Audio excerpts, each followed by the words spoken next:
1983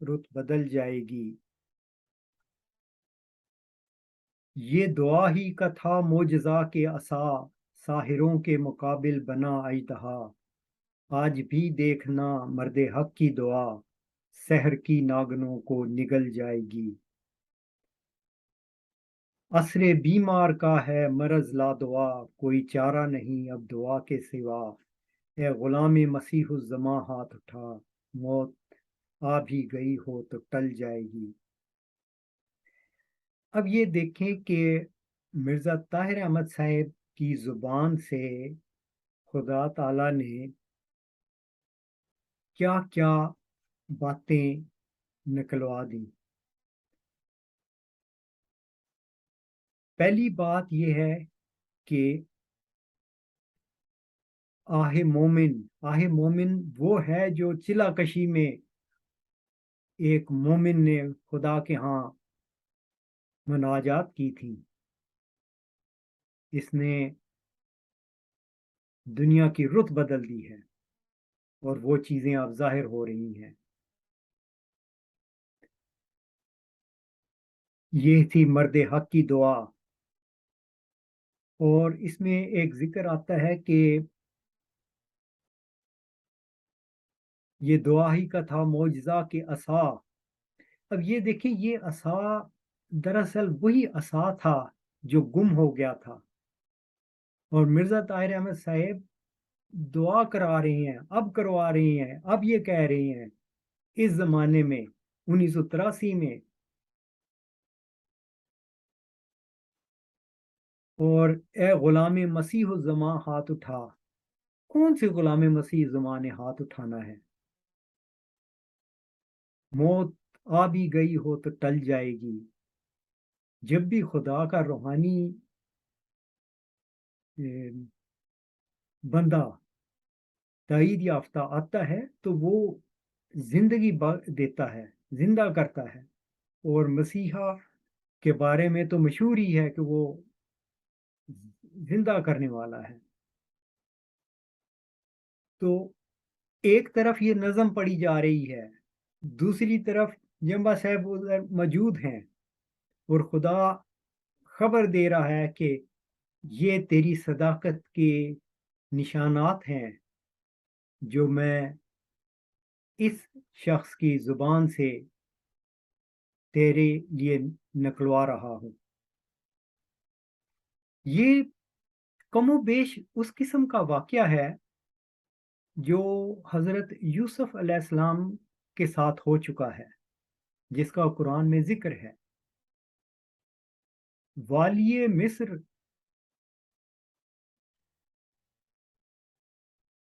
اس کے منہ سے یا اس کو خدا نے سچی خوابیں دکھائیں، مگر اس کی تعبیر کس نے کی؟ حضرت یوسف علیہ السلام نے. یہاں بھی مرزا طاہر احمد صاحب کے منہ سے خدا نے سچی باتیں نکلوائیں، اور اس کی کس کے لیے نکلوائیں؟ اس بندے کی صداقت کے لیے، اور اس کی تعبیر بھی اسی بندے نے کی. تو یہ اس طرح کے بہت سے واقعات جو پے در پے ہو رہے تھے، یہ وہ 10 سال کا عرصہ تھا جو جمبا صاحب نے 1983 سے 1993 تک گزارا، اور پھر یہ سارا معاملہ امام جماعت کے سامنے رکھ دیا. امام جماعت نے اس پر کیا رد عمل شو کیا، انشاءاللہ اگلے خطبہ میں اگر توفیق ملی تو اس پر کچھ تبصرہ کروں گا. وآخر دعوانا ان الحمد للہ رب العالمین.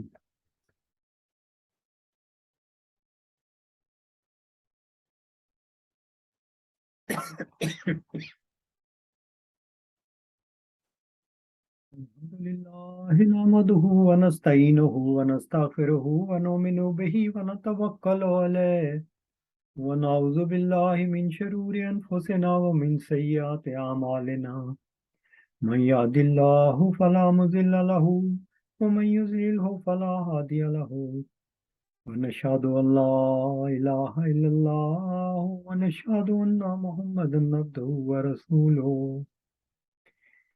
عباد الله رحمكم الله إن الله يأمركم بالعدل والإحسان وإيتاء ذي القربى وينهى عن الفحشاء والمنكر والبغي يعظكم لعلكم تذكرون اذكروا الله يذكركم وادعوه يستجب لكم ولذكر الله أكبر